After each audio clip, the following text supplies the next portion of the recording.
Hey guys, so you see we're filling it up with water, and we had a little drip leak coming from here, and it's because this connection just was not tight enough. As soon as I tightened up this connection, I cleaned all the water. This is good.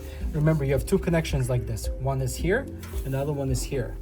There was a rubber ring inside. Make sure that the rubber ring is there and that this connection is tight and it's sealed. This, again, this is our pump. You want to make sure that this connector to the pump is straight and the connector exiting the pump is straight as well. There should be no orange seen here. There's an orange gasket. You do not want to see anything that's orange. Okay, there's two other connections here on the chiller that are blue with a blue nut. One's up here. Again, you want to make sure they're all tight and tightened. All right, you want to make sure all the valves are open. You have 4. There's one in here as well. Okay, you want to make sure that there's a filter in here and this is all nice and snug. There's a tool that was included for here. Okay, this is the tool right here. So this is to undo it, this is to do it. Okay, it's super tight. Put this back on. So again, just to recap, all of the electrical should be connected. This is our LED light that's inside the tub. This is our pump. This is our UV. This is our chiller. And this is our ozone. Ozone goes into a timer. This is your ozone generator. This is your UV ballast. And you have the power strip power cord right here. Okay, you want to feed this through. I'm going to show you what we're going to do and how we're going to feed this through outside of this.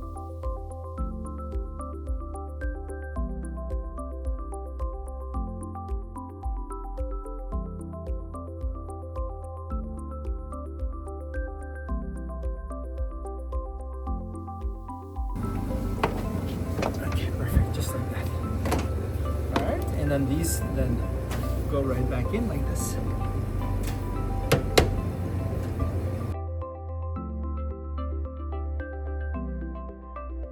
Okay, and this is going to connect to here.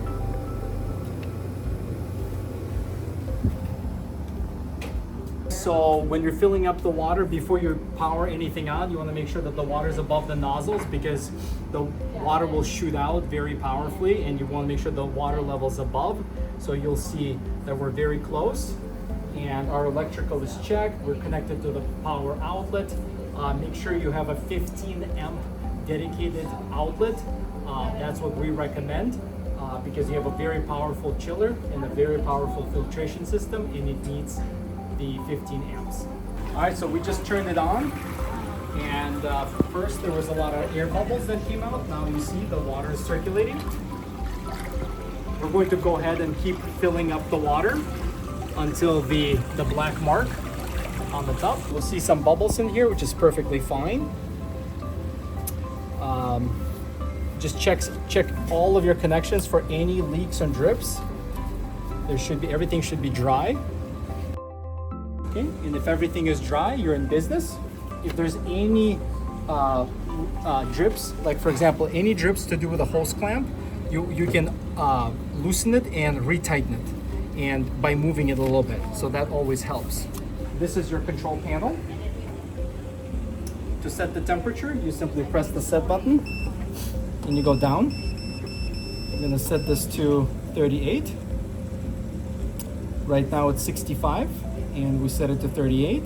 So in the beginning, when you see the green light blinking, this means it's getting ready to cool. It takes about 3 to 5 minutes. After that, the chiller will start cooling, the fan will kick in, and this LED will be solid. Once it reaches the set value, it will go from 64 to 38, it will go into complete mode, and it will stay there until the present value is 5 degrees higher than the set value.